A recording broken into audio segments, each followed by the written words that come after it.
জয় শ্রীকৃষ্ণ। প্রিয় দর্শক বন্ধুরা, সকলে কেমন আছেন? আশা করছি ভালো আছেন এবং সুস্থ আছেন।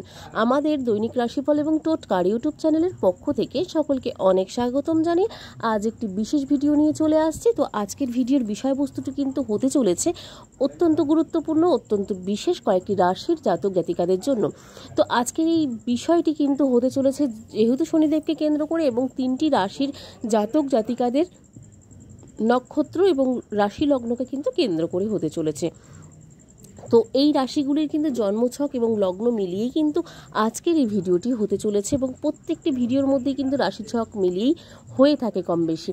তো আজকের এই ভিডিওটি এবং আমাদের এই চ্যানেলের ভিডিওগুলির মতন ভিডিও পেতে চাইলে অবশ্যই আমাদের চ্যানেলটিকে সাবস্ক্রাইব করে বেল নোটিফিকেশনটি অন করে রাখুন, যাতে আমাদের চ্যানেলের মাধ্যমে ভিডিওগুলি সম্প্রচার করার সাথে সাথে আপনাদের কাছে সেই নোটিফিকেশনগুলি অতি সত্বর পৌঁছে যায়। এবং আমাদের চ্যানেলের ভিডিওগুলি আপনাদের কেমন লাগছে অবশ্যই কমেন্টে জানাতে ভুলবেন না। ভালো লাগলে অবশ্যই একটি লাইক এবং কমেন্ট করে যেতে ভুলবেন না।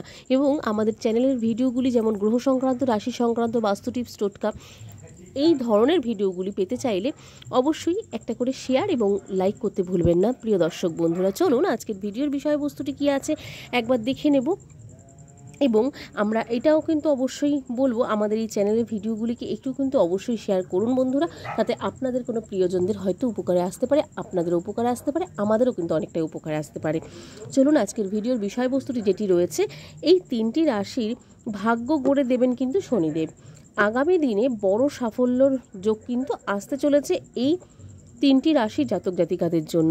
জ্যোতিষশাস্ত্র অনুসারে শনিদেব 27 বছর পর নক্ষত্র পরিবর্তন করতে চলেছেন।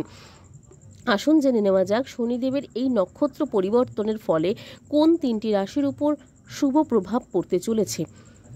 প্রথমত, ন্যায়ের দেবতা শনিদেবকে সবচেয়ে কঠোর গ্রহ হিসেবে বিবেচনা করা হয়ে থাকে, কারণ তিনি একজন ব্যক্তিকে তার কর্ম অনুসারে ফল দিয়ে থাকেন। এই কারণেই শনিদেব একজন রাজাকে দরিদ্র এবং একজন দরিদ্রকে রাজায় পরিণতও কিন্তু করতে খুব বেশি সময় নেন না। শনিদেব প্রতি 2.5 বছর অন্তর তার রাশি পরিবর্তন করে থাকেন এবং প্রতি বছর তার নক্ষত্র পরিবর্তন করে থাকেন। এইভাবেই তিনি প্রতি 30 বছর অন্তর রাশিচক্র, প্রায় 27 বছর অন্তর নক্ষত্রমণ্ডলী পরিবর্তন করে থাকেন, যা 12টি রাশির জাতক জাতিকাদের জীবনে কিন্তু প্রভাবিত করে থাকে বলে মনে করা হয়ে থাকে জ্যোতিষশাস্ত্র অনুসারে। এবং এই যে 12টি রাশির উপর প্রভাব ফেলে থাকে, তো সেই ক্ষেত্রে এই মুহূর্তে আমরা যেটা জানি, এই সময়ে শনিদেব কুম্ভ রাশিতে এবং পূর্ব ভাদ্রপদ নক্ষত্রে রয়েছেন। তবে 28 এপ্রিল সকাল 7:52 এটি কিন্তু তার নিজস্ব নক্ষত্র উত্তরা ভাদ্রপদ নক্ষত্রে প্রবেশ করবেন এবং তখন মীন রাশিতে কিন্তু থাকবেন কিন্তু শনিদেব। এই পরিবর্তনে সমস্ত রাশিকে প্রভাবিত কিন্তু করবেন বলে মনে করা হচ্ছে। তবে এই রাশির গোচরগুলি বা এই শনিদেবের যে এই গোচরটি হতে চলেছে, শনিদেবের এই গোচরটিতে কিন্তু 3টি রাশির জন্য অত্যন্ত শুভ ফলাফল নিয়ে আসবে। তো এই শুভ ফলাফল নিয়ে আসবে যে 3টি রাশি, তার মধ্যে কোন কোন রাশি রয়েছে সেটি জানবো। তার মধ্যে বিশেষত কিন্তু যেই রাশিগুলো রয়েছে 3টি, তার মধ্যে অবশ্যই কিন্তু আপনারা যদি কেউ থেকে থাকেন কমেন্টে জানাতে ভুলবেন না।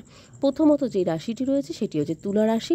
তুলা রাশির ক্ষেত্রে তুলা রাশির 6ষ্ঠ ঘরে কিন্তু শনিদেব গোচর ঘটাবে, যার কারণে এই রাশির জাতক জাতিকারা বড় সুবিধা পেতে পারেন, অসমাপ্ত কাজ সম্পন্ন হবে এবং কর্মজীবনে নতুন উচ্চতা অর্জন কিন্তু করতে পারবেন। কর্মক্ষেত্রে আপনার কাজের প্রশংসা হবে এবং আপনাকে নতুন দায়িত্ব অর্পণ করা হতে পারে। স্বাস্থ্য সম্পর্কিত সমস্যা থেকে আপনি মুক্তি পাবেন, যা আপনার জীবনে সুখ ও শান্তি বজায় রাখবে। প্রতিযোগিতামূলক পরীক্ষার জন্য কিন্তু প্রস্তুতি নেওয়া কিন্তু প্রয়োজনীয় হয়ে উঠবে এবং ব্যক্তিদের সফলতাও কিন্তু পেতে সক্ষম হবেন। এবং যেই ব্যক্তিরা তুলা রাশি জাতক জাতিকাদের ক্ষেত্রে কিন্তু অনেকটাই সফলতা প্রবল পাওয়ার সম্ভাবনা থাকবে এবং পরিবারের সম্পত্তি এবং অন্যান্য বিরোধীদের সমাধান, যে কোনো ক্ষেত্রে সমাধান কিন্তু আপনাদের হতে পারে এবং সম্পত্তি ক্রয়ের ক্ষেত্রেও কিন্তু আপনাদের জন্য অনেকটাই সুবিধাজনক দেখা যাচ্ছে এই সময়টি। এরপর যে রাশিটি রয়েছে দ্বিতীয় রাশি, সেটি হচ্ছে বৃষ রাশি। বৃষ রাশি জাতক জাতিকাদের জন্য কিন্তু শনিদেবের গোচরটি বৃষ রাশির একাদশ ঘরে কিন্তু প্রভাব ফেলবে, যা সম্পদ এবং সফলতার ইঙ্গিত দিয়ে থাকে। দ্বিতীয় ঘর যেটিকে আমরা একাদশ ঘর, যেটিকে আমরা সম্পদের ঘর বলে বিবেচিত করে থাকি, সেখানে কিন্তু সাফল্যতা এবং সফলতার ইঙ্গিত কিন্তু দিতে চলেছে শনিদেব। এই গোচরের কারণে আর্থিক লাভের সম্ভাবনা থাকবে এবং সমাজের সম্মান বৃদ্ধি পাবেন, সামাজিক যোগাযোগ বৃদ্ধি পাবে, যা ভালো সুযোগ কিন্তু নিয়ে আসবে আপনাদের জীবনে। কর্মজীবনে পদোন্নতি ও নতুন দায়িত্ব পাওয়ার সম্ভাবনাও থাকছে। পরিবার এবং বন্ধুদের সঙ্গে সম্পর্ক আগের চেয়ে আরও দৃঢ় হবে। স্বাস্থ্য ভালো থাকবে এবং আপনার খাবার পানীয়ের মতন যে কোনো জিনিস প্রতিটি বিষয়ে যত্নবান হতে হবে আপনাকে, তাতে আপনার কিন্তু আখিরে ভালো হবে বৃষ রাশি জাতক জাতিকাদের। এরপর যে রাশিটি রয়েছে সেটি হচ্ছে শেষ রাশি, 3 নম্বর রাশি কর্কট রাশি। কর্কট রাশির ক্ষেত্রে শনিদেবের এই গোচরটি কর্কট রাশির 9ম ঘরে হতে থাকবে এবং হতে দেখা যাবে, যা ভাগ্য এবং অগ্রগতির সঙ্গে সম্পর্কিত হয়ে উঠবে। এই সময়ের মধ্যে পুরনো সমস্যাগুলি শেষ হতে পারে এবং উচ্চশিক্ষা লাভের স্বপ্ন কিন্তু পূরণ হতে পারে। ধৈর্যের সঙ্গে কাজগুলি করুন, প্রতিটি ক্ষেত্রেই কিন্তু সফলতার সম্ভাবনা রয়েছে আপনার ক্ষেত্রে।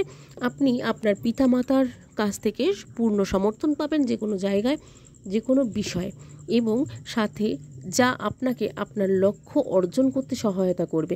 বিবাহিত জীবনে চলমান সব চাপগুলি এবং চাপপূর্ণ কিন্তু পরিস্থিতির অবসান ঘটতে দেখা যাবে। স্বাস্থ্য ভালো থাকবে এবং জীবনে সুখ আসবে প্রচুর পরিমাণে। ওভারঅল দেখা যাচ্ছে কর্কট রাশি সহ বৃষ, তুলা 3টি রাশির জন্য কিন্তু শনিদেব ভালো ফলাফল নিয়ে আসছে। তো এই ভালো ফলাফলটির জন্য কিন্তু অত্যন্ত সুপ্রসন্ন করতে হবে শনিদেবকে। তো সেই ক্ষেত্রে শনিদেবকে সুপ্রসন্ন করার জন্য অবশ্যই শনিদেবের আরাধনা করুন। শনিদেবকে কিন্তু সন্তুষ্ট রাখার জন্য শনিদেবের আরাধনাও করতে হয়ে থাকে। এমন নয় কিন্তু যে শনিদেবকে আরাধনা ছাড়াই যে শনিদেব তার উপর সন্তুষ্ট হবে, এরকম কিন্তু কোনো ব্যাপার নেই। শনিদেবকে আরাধনার থেকেও সবচেয়ে বড় কথা যেটি শনিদেব বলে থাকেন, গরিব দুঃখীদেরকে একটু হলেও দান করুন এবং অসহায়দের কিন্তু পাশে দাঁড়ান, তাতে কিন্তু শনিদেব বেশি প্রসন্ন হয়ে থাকেন। তো এই ছিল আজকের ভিডিওর বিষয়বস্তু। আজকের ভিডিওর বিষয়বস্তুটি কেমন লাগলো কমেন্টে জানাতে ভুলবেন না। ভালো লাগলে অবশ্যই একটি লাইক এবং কমেন্ট করে যেতে ভুলবেন না। চলুন আজকের মতন ভিডিওটি শেষ করব। সকলে ভালো থাকবেন, সুস্থ থাকবেন, সাবধানে থাকবেন। নতুন ভিডিও নিয়ে আসা পর্যন্ত আমাদের চ্যানেলটির পাশে থাকার অনুরোধ রইল সকল প্রিয় দর্শক বন্ধুদের কাছে। তো চলুন আজকের মতন ভিডিওটি শেষ করছি। সকলকে আজকের মতন রাধে রাধে।